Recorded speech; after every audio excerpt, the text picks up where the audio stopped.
Are you a new parent or pregnant or just thinking about expanding your family? But you're also curious about ways to make that first year together with a baby as sustainable as possible? Then this video is for you.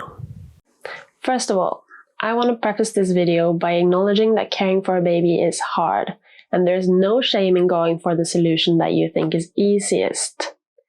The most important thing is your happiness and your sanity so that you're able to care for your baby. Because the number one priority is your baby's health, safety, and happiness.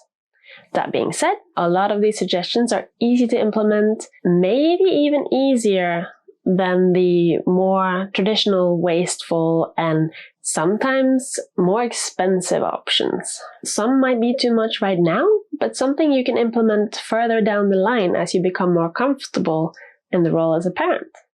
The first point I want to make is about your mindset. Don't buy anything before you know that you need it. Like, really know that you need it.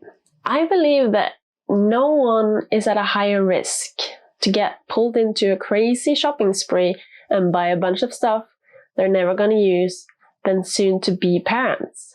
And no wonder. They're super excited and maybe a little worried and, let's be honest, terrified. And I was the same way. You want your baby to have the best start possible. Shops and companies, they know that and they take advantage of that. There's just a ridiculous amount of products out there. Some are genuinely useful, some are stupid, and some is just exploitative, playing into all kinds of fears and worries that you have. Write a list of everything you think you need, go through it and really think about every single item, even the ones that you believe for certain that everybody needs to have. Let me give you an example from my own life.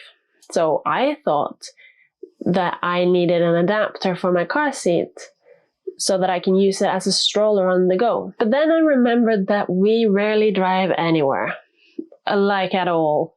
And that I like things to be super easy. And at a glance, this looks like it's super easy. But then think about it. I would have to disassemble the stroller every single time we wanted to go drive somewhere and collapse it, put it in the car, and then take it out, put it up, connect the car seat, and then when we're going to go home, I would have to do it all in reverse. And I'm not going to do that. I would rather carry the baby in the car seat. So I did. I carried that baby around as a really awkward handbag. I could put the car seat down on the ground if I needed my hands free. I could place it into a shopping cart. And if we were going for longer trips where it would be inconvenient to carry her around, we brought the entire stroller. The product, it's smart for a lot of people, especially people that drive a lot, and maybe they just have their stroller in the car at all times. But in our life, it was just useless, really.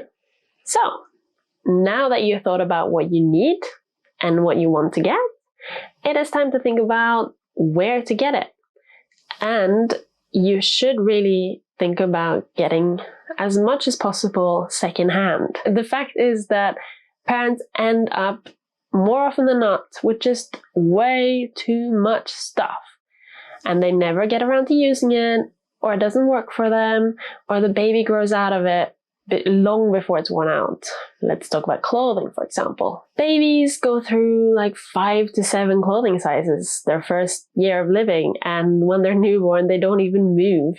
They don't wear out their clothes at all. So the secondhand market is filled with clothes in perfect condition, and a lot of it isn't even used.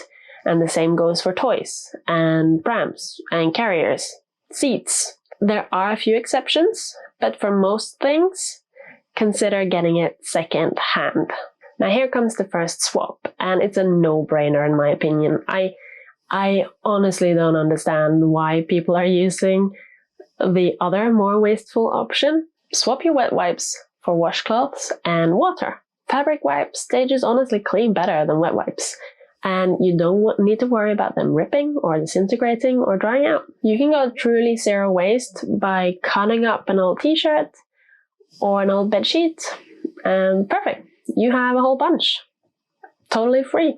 If you prefer, you can wet batches in advance. They even sell these systems that make them very similar to wet wipes, where it's like a box and you have your cloths in there and you pour over the solution, let it sit, and there's a hole in the top that you pull them out when you need them. We use flannels. On our changing station, we have this basket like that and a bottle of water because we don't have a sink nearby, and we just wet it as we go, as we need them. And we use the same kind of cloths for meal times, and then we obviously just wet them in the sink and wipe, whatever, voila, put it in the wash and then wash it and you can use it again. I mean, this is genius. And of course, we can't make this video without talking about diapers. Babies, they go through 4 to 5 diapers every day. And the average number is well over 1,500 a year per baby. They're basically trash-making machines. That is, if they're using disposable diapers. But you can be using reusable diapers. And I have one right here. It looks like this. They're super cute. And easy. Cloth diapers are a huge and overwhelming subject, but something that I do recommend looking into. The easiest way to approach it is probably to look for like a local Facebook group for cloth diapers and ask all your questions there. And I'm sure someone will be willing to hold your hand for a little bit. And I know some communities get together and crowdfund trial packages that you can order, and they ship you a whole bunch of different products from different popular brands. So you get to touch and feel and try some cloth diapers before deciding what kind of system you want to invest in and what fits you and your lifestyle. And it's pretty common, at least in bigger cities, to have like cloth diaper meetups or parties, meaning cloth diaper moms and dads, for that matter, get together and talk about cloth diapers, show off their collections maybe, and do demonstrations. It's meant to target people wanting to get into cloth diapering. And if you're going to be doing cloth diapering, you're going to need a wet bag. But a wet bag is also useful for pretty much any parent, I feel. And what a wet bag is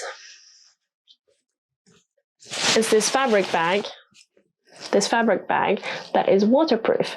So it's perfect for throwing dirty laundry or wet things like your diapers in there.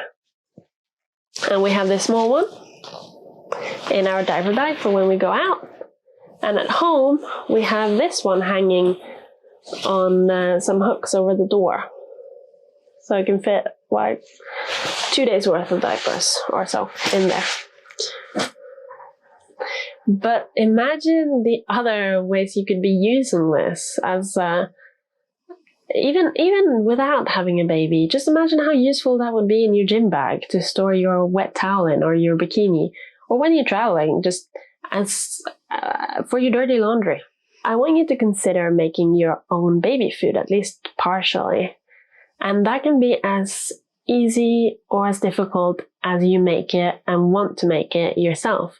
Like baby-led weaning, for example. You just hand the baby whatever you have, or just buy normal groceries, cut into pieces and give them. But that's not for everyone, so I can suggest just feeding them some of whatever you're eating. So if you're eating dinner, maybe make some extra carrots or whatever you have and blitz that up, and they can eat that. And then when they're older, you can make it more advanced by putting more ingredients in there from your meal, and you can make it as smooth or as lumpy as you feel like yourself. based on the difficulty level your baby can handle. And you can make smoothies and purees. I guess that's like a step up on the difficulty level, but still really simple. And you can store it in the fridge or freeze it. Like ice cubes are really convenient for this. Ice cube molds. You can just get a little bit whenever you need it out of the freezer. You can buy oats and other grains in bulk and blitz it up to a nice flour that you then can soak or cook to get porridge, smooth, nice porridge. And then you can add your smoothie ice cubes in there for flavor. If you want to go all in, then there's a lot of really good recipes for baby appropriate dinners. Just make a big batch and blitz it up and put into little containers, label and freeze, and you will feel like super mom. But it doesn't take as long as you think it's gonna take. No matter what you do, you're gonna save on a lot of packaging for every single thing that you make yourself. On a related note, it's a good idea to start collecting these small glass jars that tend to find their way into our lives when we buy pesto or tomato puree or olives or salad cheeses or whatever. Because they're free food containers and you can use them in the fridge, of course. You can use them for those baby dinners that you might be making. Just leave some headspace if you're gonna freeze them so that they don't explode in the freezer. But also when going out for a walk, you can cut up fruit and put them in there. Or you can use, what do you have in your house? Lunch boxes maybe, and other like Tupperware. If you want to get something, then if you're into zipper bags, then there are these silicone swaps. Like there's different kinds of brands. This is Stasher bag, or I like these like wax wraps as well for some stuff, like dry stuff. Those are really good. And also, those squeezy bags that you see toddlers and babies with all the time, like with the screwed top, and they just sit there and like suck out their food out of this little plastic bag. They use those, they make reusable ones as well. Yes, they are plastic, but you are going to be reusing them. And that's just something you can easily hand your kid in the pram and they're going to sit independently and eat relatively mess-free. So, worth it. Now here's a lightning round of things that I don't think you need because you probably have them, or you can swap them for something else really easily. Let's start with plates, bowls, and utensils. Your baby can just eat from a normal bowl with a teaspoon. Towels, like your baby is fine using a normal adult-sized towel. Disposable changing pads? Like why? Why even? I'm talking about the kind that you put underneath, like between the baby and the changing mat to catch any accidents. But if you're worried about that, which I guess you should be when they're really small, put a hand towel under them, or a muslin, or a washcloth, or something that you can wash. And nail clippers or nail files, yeah, you can just use a normal one. Hairbrushes, we have one of those. Oh, I wish I had it here. Yeah, the baby hairbrushes, they're really, really soft. And yeah, they don't brush anything. Like, we got one, but I don't know why. It's useless. A baby bathtub, we have one. We love it. We use it. I would buy it again. But most people can use a sink in their house or a bathtub, or I know a lot of people just shower their babies as well from they're really small. So, something to think about. Okay, thank you for watching, and I hope that you learned something new from this video, something that you can implement. Let me know down in the comments, and maybe I'll see you again soon.